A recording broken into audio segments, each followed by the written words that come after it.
Merci pour ton esprit qui est à l'œuvre ce soir. Merci pour ton esprit qui est à l'œuvre ce soir. Je te dis merci, Père. Merci.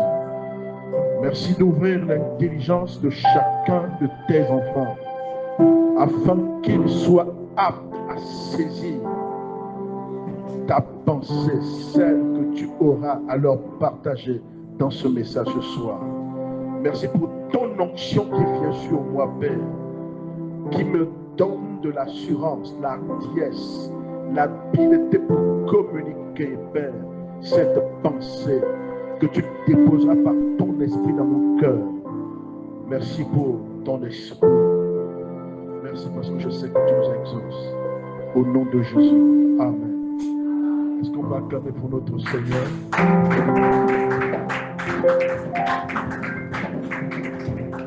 Alléluia. Alléluia. Bienvenue à chacun d'entre vous ce soir. Bienvenue à notre... Est-ce qu'on peut s'asseoir? Prenez place s'il vous plaît. Merci. Bienvenue à notre session de relations et famille. Dit de façon plus simple, il s'agit de notre culte de famille. C'est lors de ces cultes qu'on enseigne sur le mariage, qu'on enseigne sur les relations amoureuses, en tout cas toutes les questions qui tournent autour du mariage. Comment faire pour se marier, comment trouver la bonne personne. Lorsqu'on a trouvé la bonne personne et que ça n'a pas marché, comment faire pour se reconstruire selon la parole de Dieu. Nous parlons de relations, nous parlons de famille. Dites famille, dites relation. Mais le thème que nous abordons ce soir, vous avez eu l'occasion de voir sur l'affiche. Qui a vu l'affiche? Le visuel. Alléluia. Le thème qui nous réunit ce soir, dans le cadre de relations et famille, se décline ainsi qu'il suit. Ma famille possédera la porte de ses ennemis. Alléluia. C'est un texte, c'est un thème, devrais-je dire, qui a été formulé à partir de Genèse chapitre 22, verset 17. Genèse chapitre 22, verset 17. Dieu avait déjà appelé Abraham dans Genèse chapitre 12. Et Dieu avait fait des promesses à Abraham.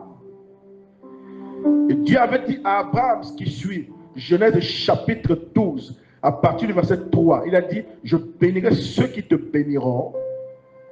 Je maudirai ceux qui te maudiront, et toutes les familles de la terre seront bénies en toi. Oh, dites en toi. Seront bénies en toi. En fait, seront bénies par la postérité d'Abraham. Alléluia. Et dans Genèse chapitre 22, verset 17. Dans Genèse chapitre 22, verset 17, le Seigneur va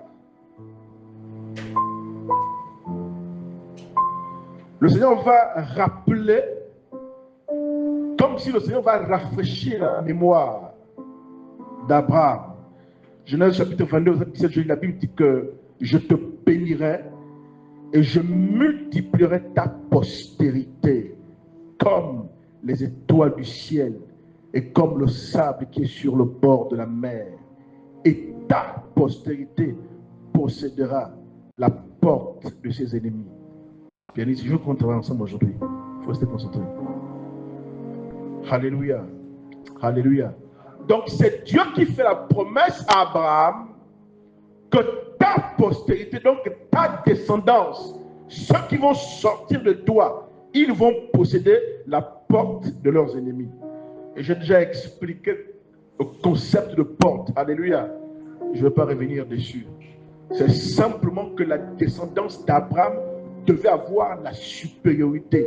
dans les affrontements avec d'autres nations, Dieu assurait la victoire, le triomphe et la supériorité de la postérité d'Abraham contre tous ceux qui se leveraient contre eux.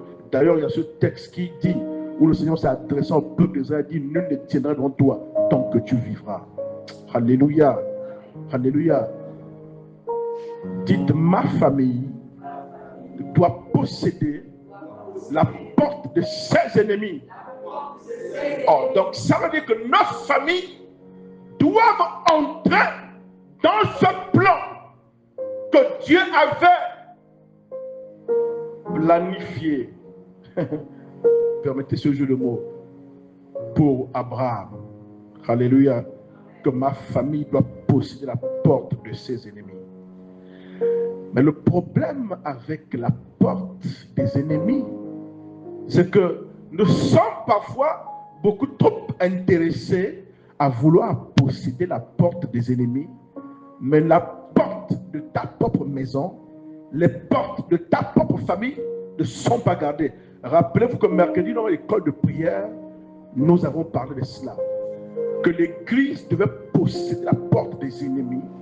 On a dit c'est bien de vouloir posséder la porte des ennemis, aller en confrontation avec l'ennemi, comme ce texte biblique dit amène la guerre et la bataille aux portes de l'ennemi.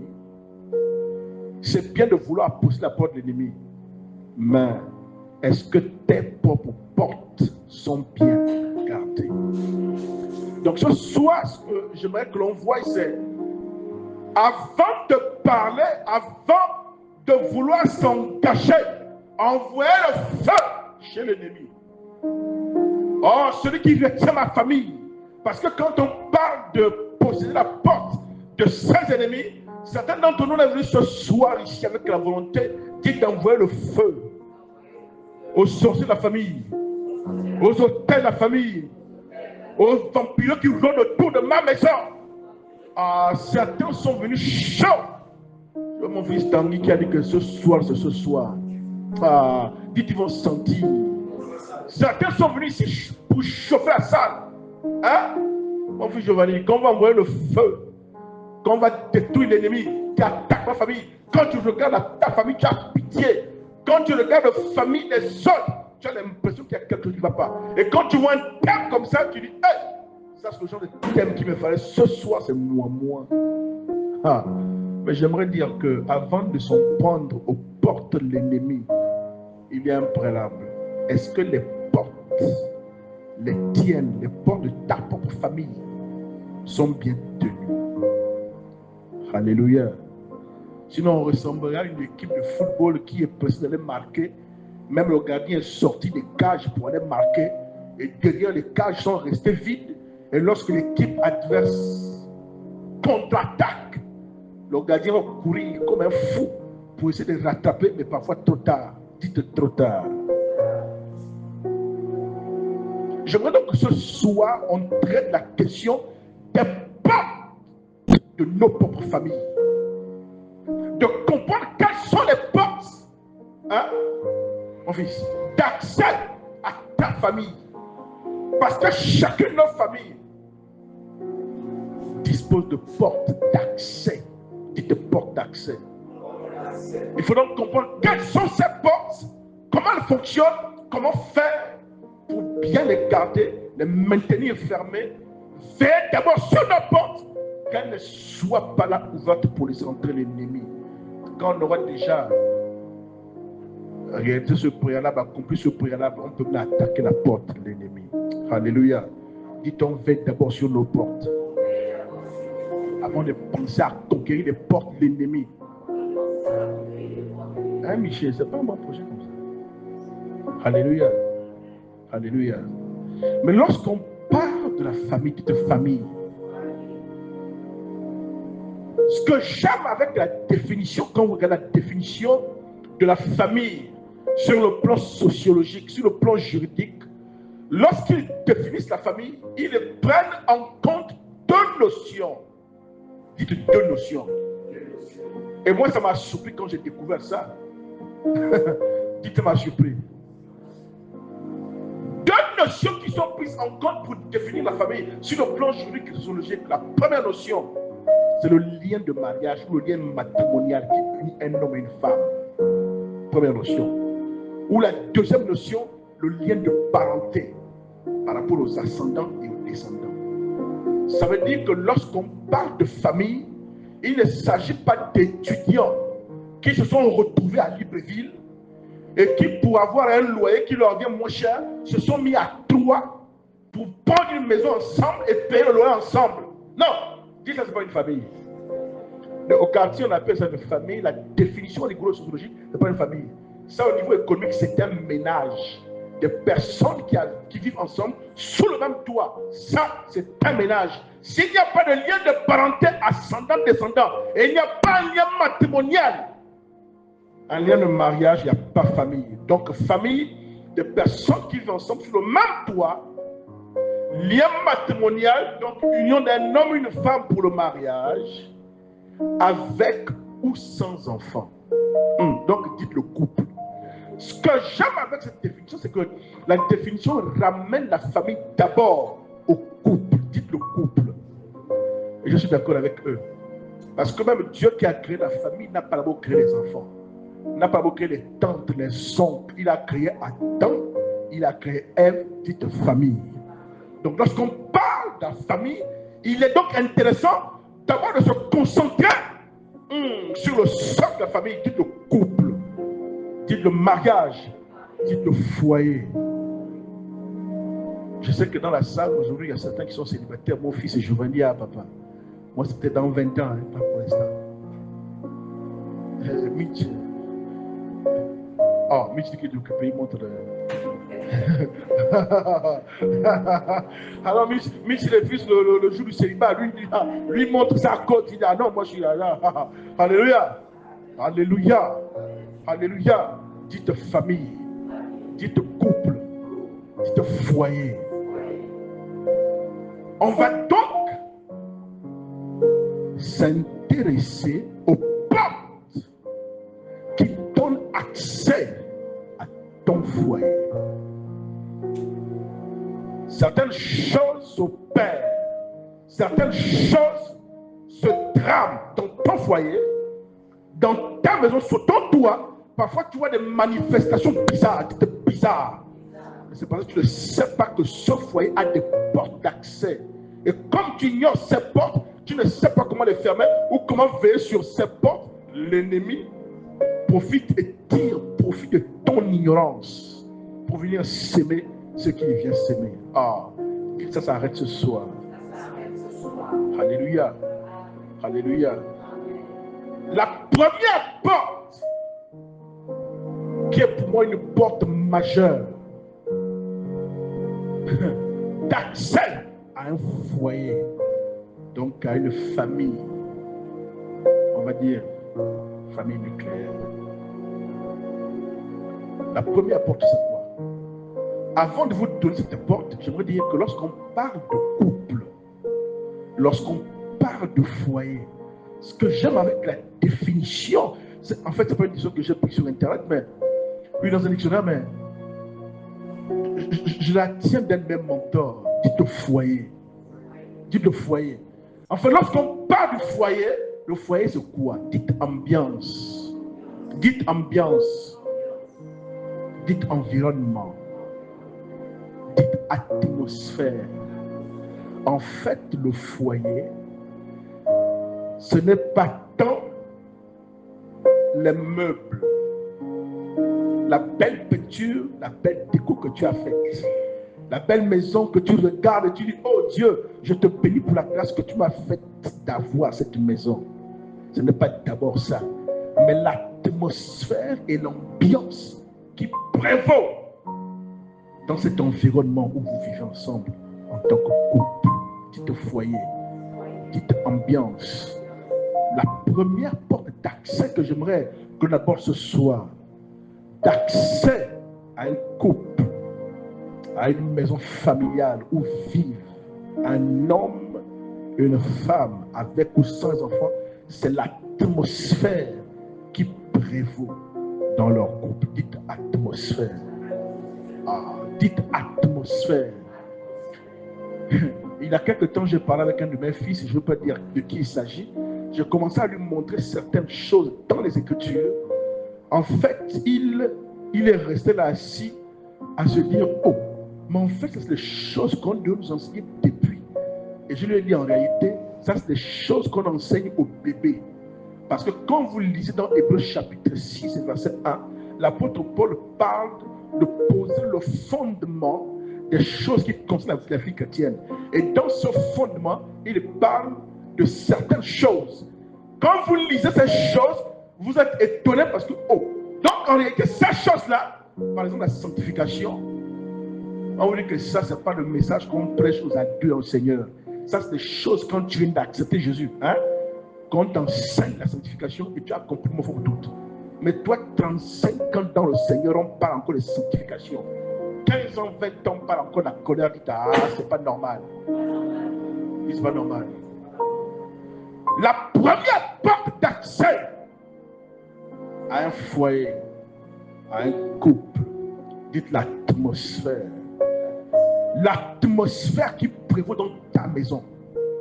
L'atmosphère qui prévaut dans ton foyer. L'atmosphère qui prévaut, Michel, dans ta maison. Cette atmosphère, c'est d'abord la principale porte d'accès aux influences extérieures. Je veux dire quelque chose et je le dis à Marassi Karado Shtabarai. L'objectif ici, ce n'est pas de vous accuser. L'objectif, ce n'est pas de culpabiliser quelqu'un. Alléluia. Je ne veux pas que tu te sentes coupable. Je ne veux pas que tu te culpabilises. Alléluia. Le Seigneur ne nous condamne pas, ne nous juge pas. Mais le Seigneur proclame, permet qu'on proclame sa vérité pour que cette vérité t'éclaire et te libère. Alléluia. Donc reste détendu et apprends, reçois le message avec humilité. Il y a quelques années en arrière, mon épouse et moi, nous sommes un couple, certains en tout cas, selon leur dire, disent et affirment qu'ils aiment notre couple. Ils aiment voir le couple au tirage, le couple au tirage les inspire. Ils voient l'ambiance qui règne entre nous. Ils voient qu'on est unis. Dites. Mais il y a quelques années, le Seigneur a parlé à mon épouse. Et dit à mon épouse que ton époux et toi, vous avez une unité de façade. Vous avez une unité de façade. Et mon épouse n'a pas compris. Mais donc pourquoi tu dis ça? Le Seigneur a commencé à montrer à mon épouse des choses qui étaient dans son cœur contre moi, des choses qui n'étaient pas traitées. Parce que le problème, c'est que est-ce que vous savez qu'il y a des choses qui ne sont plus forcément fraîches dans ta mémoire? Mais ça ne veut pas dire que tu as pardonné, tu as traité ces choses. Et le Seigneur a commencé à montrer à mon épouse des choses, des rancœurs, des gangrènes, des colères, issues d'incompréhension, issues des conversations, des échanges parfois houleux, issues parfois de frustration, des choses qu'elle n'avait pas réussi à traiter ou qu'on n'a pas réussi à traiter. Elle avait sa part dans son cœur, j'avais ma part dans mon cœur. Donc en fait, on faisait la maturité de façade. Qu'on se tait, qu'on ne parle pas, qu'on ne laisse pas ces choses nous déstabiliser, mais chacun dans son cœur parlait à côté. Et devant Dieu, le Seigneur a dit c'est une unité de façade. Donc quand les gens nous regardaient, ils apprécient le couple, ils acclament, ils nous parlent même pour modèle. Mais le Seigneur sait que c'est un couple hypocrite. Dites hypocrite. Dites hypocrite. À cette même période, comme Dieu parle à mon épouse comme ça, un jour on est en train de dormir. Et c'est elle qui fait le rêve. Dites rêve. Elle va voir dans notre chambre le placard qu'on avait à l'époque dans la maison en question, à l'époque des faits. Elle va voir une personne cachée dans le placard, dans le rêve. Elle essaie d'identifier, mais c'est qui celui-là? Finalement, quand la personne se rend compte que mon épouse l'avait remarqué, la personne est sortie du placard, s'est mise à fuir. Quand elle m'a raconté ça, j'ai été choqué. Je dis, comment chez un homme de Dieu, un intrus peut rentrer dans le monde spirituel au point qu'il a eu accès à ma chambre, se cacher dans le placard, dites placard. Il est rentré comment selon vous? Dites atmosphère. Dites ambiance. En fait, l'ambiance et l'atmosphère qu'on a laissé dominer, prévaloir, régner entre nous est cette atmosphère qui est la porte qui lui a donné accès. Ça veut dire que certaines atmosphères sont des droits légaux, des autorisations légitimes qu'on donne à l'ennemi de venir. Oh, dites atmosphère. Pasteur Michel, tu te rappelles du jeune couple qu'on a. Jeune couple, tu vas peut-être te rappeler. Ils avaient des soucis, beaucoup de soucis. La femme est venue se plaindre. La femme a dit beaucoup de choses et le mari aussi a eu le courage de venir. Et j'aimais la sincérité du mari parce que le mari nous a clairement dit qu'à un moment, quand il se met en colère, parfois il protège la femme, il la tape, parfois il la pousse. Parfois, donc, quand il racontait, c'était assez choquant. Et il nous raconte qu'un jour, un soir, il s'était disputé avec sa femme. Et c'était la énième dispute depuis plusieurs jours et semaines déjà. Ils avaient du mal à trouver la paix. Ensuite, la nuit dort. Dans le sommeil, il a fait un rêve. Le rêve, c'est qu'il se voit dans son salon. Alors qu'il est au salon, il remarque que la porte centrale est ouverte. Et il faisait nuit. À l'extérieur, il va apercevoir une panthère, un fauve, une panthère noire, comme un lion que nous prenons à l'extérieur. À l'intérieur, il était avec sa femme et il ne s'entendait pas, la femme de son côté, il était de son côté. Et là, il va remarquer que le fauve va commencer à marcher vers la porte parce qu'elle était ouverte. Et quand le fauve s'est approché de la porte, bam, il s'est réveillé. Je lui ai dit, vous avez laissé la porte ouverte. Et le fauve en question, la Bible dit 1 Pierre chapitre 5, verset 8, 11, veillez. Parce que le diable, votre adversaire, rôde autour de vous, cherchant qui il va dévorer. Comment, hein? Il rôde comme un lion rugissant, cherchant qui dévorer. Ça veut dire que le diable n'est jamais très loin. Il rôde. Ça veut dire qu'en fait, il n'a pas de pouvoir. Son pouvoir, c'est nous qui lui donnons. Mais l'une des choses par lesquelles nous donnons accès au diable, à nos couples, à nos foyers, c'est l'atmosphère qu'on laisse prévaloir à l'intérieur. Dites atmosphère. Dites Seigneur, aide-moi. Cette atmosphère a des variables. La première chose qui détermine cette atmosphère, comme on va voir ce soir, c'est le manque d'unité. L'unité ou le manque d'unité. Mais je vois plutôt qu'on aborde l'aspect là sous l'angle du manque d'unité. Dites le manque d'unité. Dites le manque d'unité. Et que Satan, c'est un joueur. C'est un dossard 10. Il est au milieu de terrain. Il travaille comme Zidane. Il faut faire très attention. Je te dis. Dites très attention. Quelqu'un a dit, je ne pardonne pas mon conjoint, je ne pardonne pas. Parce que le conjoint, parce que la personne qui m'a offensé mérite le pardon. Assez souvent, nous avons du mal à pardonner aux autres ou à nos conjoints parce qu'on estime que la personne a fait quelque chose qui est difficile à pardonner. La personne mérite que je la sanctionne. Dites immaturité. Est-ce que vous savez que beaucoup d'entre nous, ici, on a 30 ans, 40 ans, 50 ans, en fait, on est immature. Oh, dites immaturité. On ne pardonne pas parce que la personne mérite le pardon. On pardonne parce que toi, tu mérites la paix. Et dans ton couple, tu acceptes de pardonner ou tu acceptes parfois d'avoir tort, même quand tu as raison, parce que cette relation à tes yeux est plus importante que ton orgueil. Dites plus importante que mon orgueil. Malheureusement, il arrive des moments où la relation à tes yeux semble moins importante que ton orgueil et tu choisis d'en vouloir. Tu choisis de garder rancune. Tu choisis de l'animosité. Tu choisis de garder la colère. Oh, les femmes.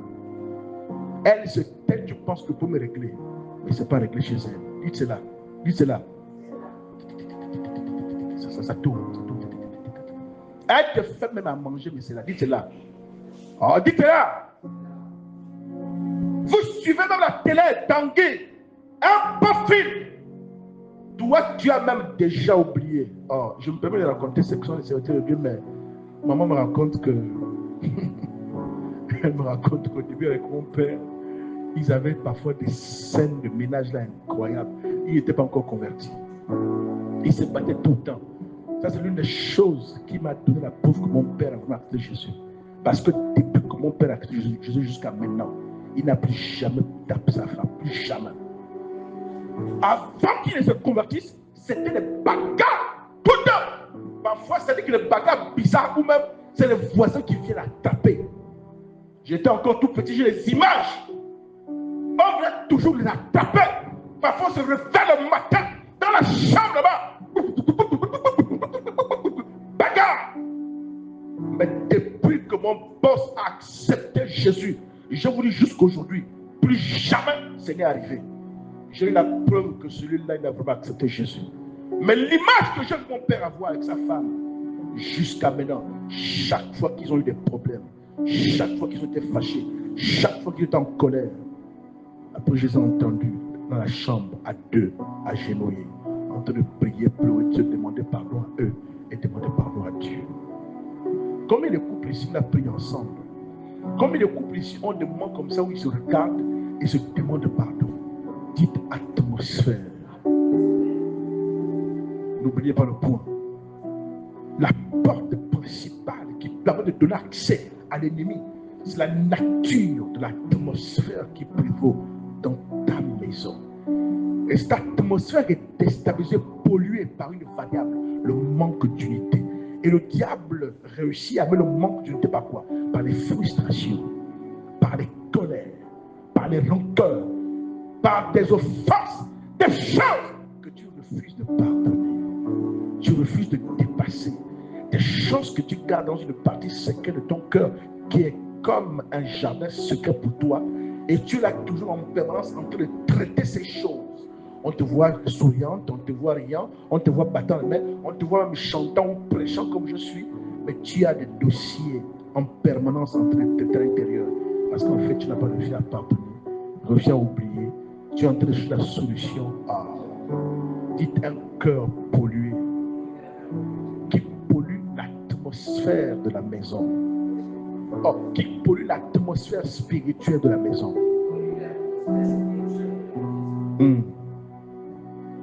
Et mon fils, Matthieu chapitre 19, verset 6. Matthieu chapitre 19, le verset 6. Sur ce premier point. Matthieu chapitre 19, verset 6. C'est Jésus qui parle. Et quand le maître parle, on se tait et on prend des notes. Matthieu chapitre 19, verset 6, la Bible dit, ainsi, je répète une dernière fois pour ceux qui notent, Matthieu chapitre 19, verset 6. La Bible dit, ainsi, ils ne sont plus deux. Bon, je prends le verset 5.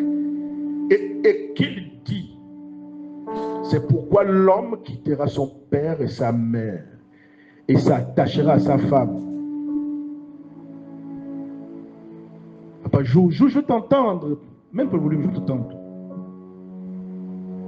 Un tout petit peu. Voilà. Merci. Donc, Jésus dit, à partir du verset 5, c'est pourquoi l'homme quittera son père et sa mère et s'attachera à sa femme, et les deux deviendront une seule chair. Ainsi, ils ne sont plus deux, mais ils sont une seule chair. Dites, ils ne sont plus deux. Ils sont une seule chair.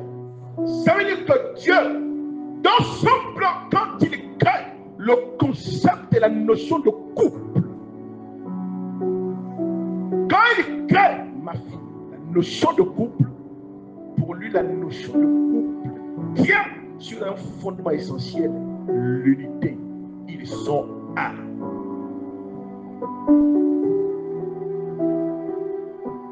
Ah, qui a compris quelque chose? Est-ce que vous savez qu'il y a certaines personnes qui vivent ensemble dans la même maison, mais j'ai envie de dire que selon Dieu, selon la définition de couple de Dieu, ils ne sont même plus de couple. En fait, ils font de la coexistence, dit des colocataires. Le pasteur Pierre, à l'époque, il nous racontait souvent des histoires amusantes sur le couple qui est allongé. Et chacun a sa part du drap. Et au milieu de lui, il y a la frontière, dit frontière. Ils n'ont même pas la même couleur de drap. C'est-à-dire que l'autre à gauche a mis une partie, le drap rouge. L'autre a mis le drap vert. Et au milieu, il y a la frontière. Il y a un drap jaune qu'on a appuyé comme le corps qu'on a mis au milieu. Dites-on traverse la frontière. Et le pasteur nous amusait quand il racontait ça. Il disait que lorsque l'un d'entre eux dort mal et que la nuit, le pied, par erreur, traverse l'autre côté, l'autre ramène, c'est-à-dire que les gardes-côtes, les gardes-frontières, la DGDI, tu n'as pas le visa, pas te ramène. Dites expulsion.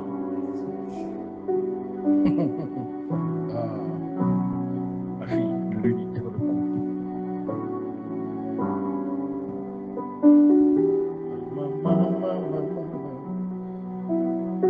Je ne sais pas si je dois dire ça. Il faut que je dise pour aider les gens. Tout le temps où j'ai grandi dans l'église de mes parents, là-bas ils avaient un principe que je trouve, même un principe qui a de recours aujourd'hui, que je trouve bizarre. Mais bizarrement ça marchait. Chaque fois qu'un enfant était malade, chaque fois, on ne cherchait même pas la prophétie. Tu sais de quoi je parle? On faisait quoi? Hein? Quand un enfant qui a des parents est malade, on fait quoi? On demande quoi? Ah, tu as oublié. Très bien. Chaque fois qu'un enfant est malade, on ne cherche même pas la prophétie. On appelle les parents. On dit confessez-vous, réconciliez-vous. Chaque fois qu'un enfant dans une maison est attaqué, toujours, les parents ont tout accès. 99%, c'est vrai. Oh, l'enfant est malade. L'enfant tout machin. Il y a un des parents, quelque chose qui ne va pas. Ils mangent à table ensemble, ils sont bien. Mais dans les cœurs, il y a quelque chose qui n'est pas ça. Il y a une unité là qui est de façade. Il y a quelque chose. L'atmosphère qui est en train de prévaloir n'est pas une atmosphère saine qui découle de l'unité. Mais l'atmosphère qui est en train de prévaloir est une atmosphère qui découle d'une unité fausse, une unité hypocrite, une unité de façade. Dans le cœur, il y a des choses. En fait, ils sont assis comme des colocataires, mais ils ne sont pas ensemble, ils ne sont pas un. Et quand il y a manque d'unité, surtout à cause des choses blessantes ou des choses dans le cœur, beaucoup ne comprennent pas qu'ils exposent l'atmosphère de leur maison. Et cette atmosphère ouvre la porte à l'influence extérieure du mal. Dites l'influence du mal. Je vous mets au défi, faites ça.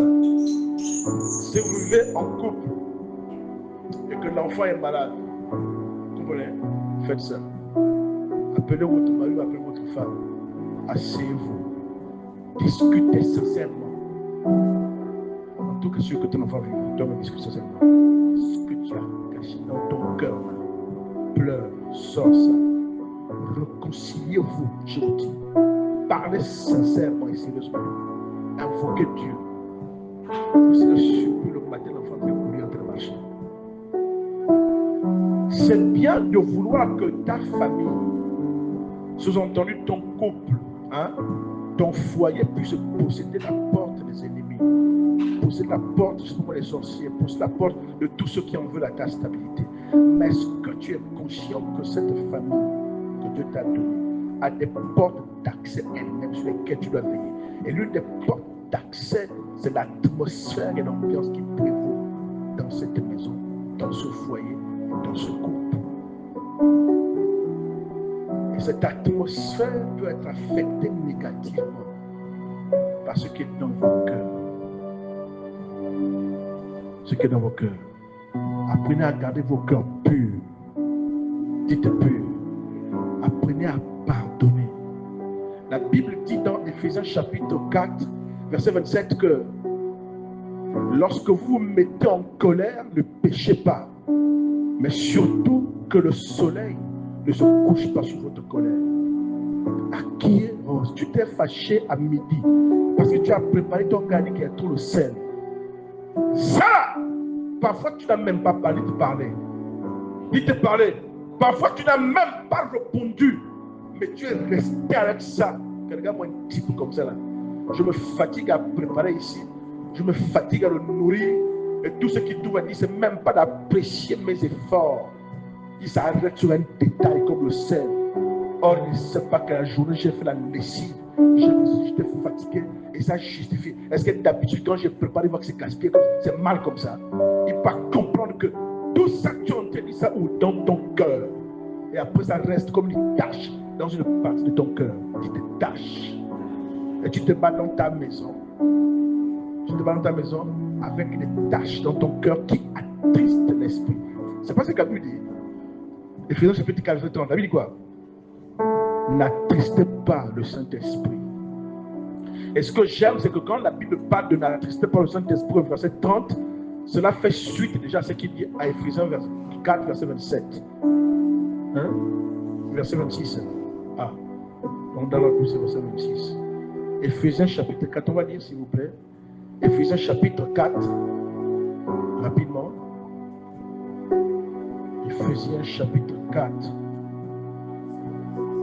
Yes. Oui.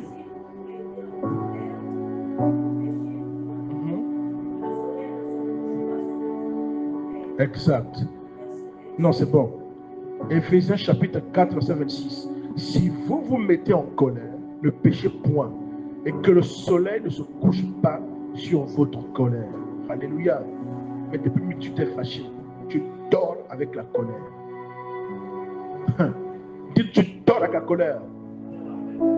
La meilleure manière d'ouvrir la porte d'accès à ta maison, à ta famille, à ton couple, même si lui, ton époux, ou même si elle est ton épouse, ce que j'aime avec l'ambiance dans le couple, c'est que dis tu es bon.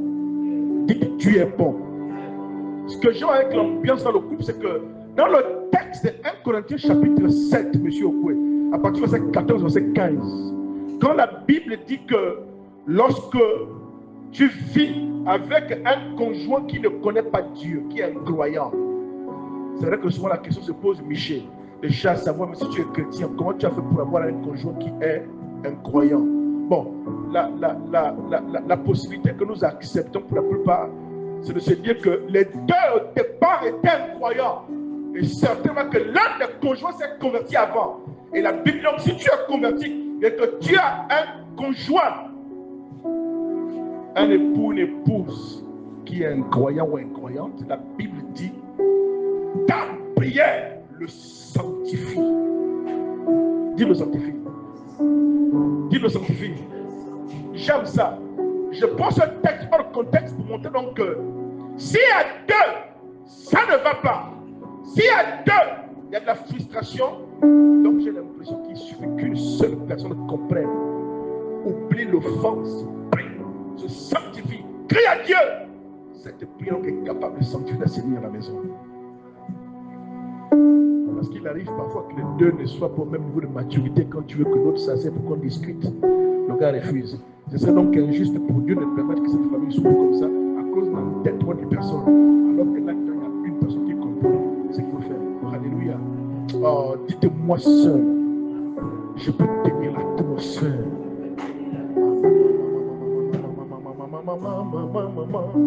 Moi seul, je peux tenir l'atmosphère. Yes. Même si lui ne comprend pas, même si lui n'accepte pas, même si lui refuse l'unité, même s'il est rancunier, moi tout seul, je peux tenir l'atmosphère. Moi seul, je peux tenir l'atmosphère. Si la prière d'une femme croyante peut sanctifier un mari incroyant, parce que sanctifier ce mari incroyant, tu ne sais pas ce qui peut amener. Le mari incroyant peut être infidèle. Le mari incroyant peut boire le vin. Le mari incroyant peut parler des choses bizarres. La Bible ne précise pas. La Bible dit que ce mari incroyant, la prière de la femme peut sanctifier ce mari. Donc, sanctifier des choses bizarres qui peuvent t'amener. Si la prière d'une femme croyante peut sanctifier un mari incroyant qui a des choses bizarres, pourquoi la prière d'une seule femme consacrée ne sanctifierait pas l'atmosphère, même quand l'homme n'a pas compris qu'il faut lutter? Ou inversement, pourquoi la prière de l'homme ne sanctifierait pas l'atmosphère? Alléluia. Dites atmosphère. Dites, je ne permettrai plus à l'atmosphère de mon couple de devenir une porte ouverte, payante, autorisant, donnant l'accès à l'influence démoniaque. Satan s'est réjoui quand c'est comme ça. Oh, tu rentres, ma fille. Et ton gars te donne une parole. Tu sens la pression monter, de la pression. Le rythme cardiaque augmente. Tu regardes à ce type, tu dis, bon, qu'est-ce que je dois lui faire? Souviens-toi que cette relation, que mes enfants sont plus importants que mon orgueil. Que cette relation est plus importante que mon orgueil. Je vous en prie, toutes les choses que vous gardez dans vos cœurs, toutes les choses que vous gardez dans vos cœurs polluent l'atmosphère spirituelle de votre maison. Je veux bien qu'on ait attaqué les portes de l'ennemi. Je veux qu'on ait en conquête. Mais avant d'aller en conquête, ma fille, toi qui arrives là, avant d'aller pousser les portes de l'ennemi, on doit commencer d'abord à regarder à notre propre maison, voir à ses portes, il est fermé. Et on a appris ici que dans le cadre du couple, puisque quand on parle de famille, on laisse d'abord tout ce qui est famille élargie, on revient à la cellule d'abord, où il y a l'homme et la femme, comme Dieu a créé Adam et Ève. Quand cet homme et cette femme sont unis pour fonder une famille, cette famille a des portes d'accès dans le monde spirituel. Et les portes d'accès, là, ce ne sont pas les fenêtres et les portes des chambres, mais l'atmosphère qu'ils laissent prévaloir dans leur couple, l'ambiance qu'ils laissent prévaloir. Cette ambiance, c'est la porte qui permet que l'ennemi vienne influencer ou pas. Il y a d'autres portes. Je veux qu'on commence par celle-là ce soir. Alléluia. Et je voulais que l'on prie. Parce que tu as trop laissé l'ennemi jouer 10 dans ton salon. Tu as trop laissé l'ennemi jouer 10. L'ennemi vient à 3 heures, il rentre comme ça, la maison ouverte. Oh! Dis qu'il se balade. Dis qu'il se balade. Il va à la cuisine, il chauffe le steak que tu as laissé. Il met la télévision. Oh! Dieu est puissant. Il met la télévision dans qui? Si tu as le wifi, se connecte même. Ah, pourquoi?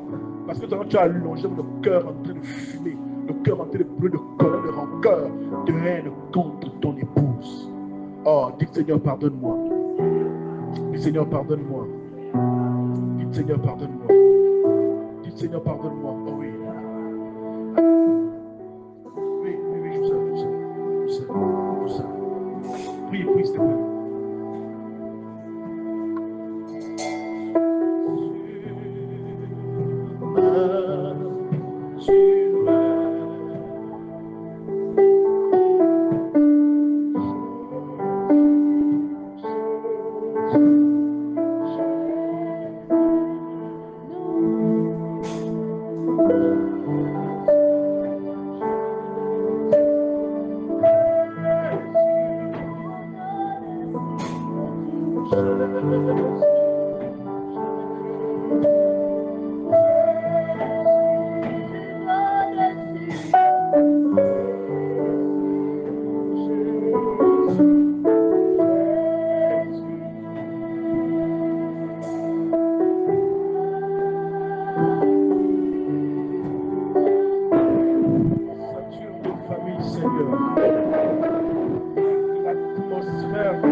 Seigneur, avec l'atmosphère du ciel. Sature nos maisons avec l'atmosphère du ciel. Sature nos foyers, papa, avec l'atmosphère du ciel.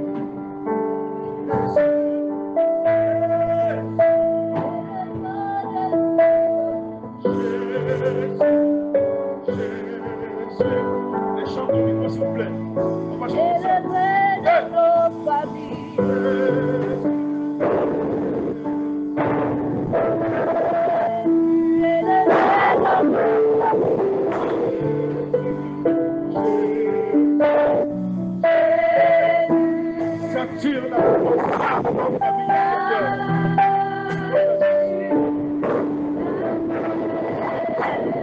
L'atmosphère de nos du ciel.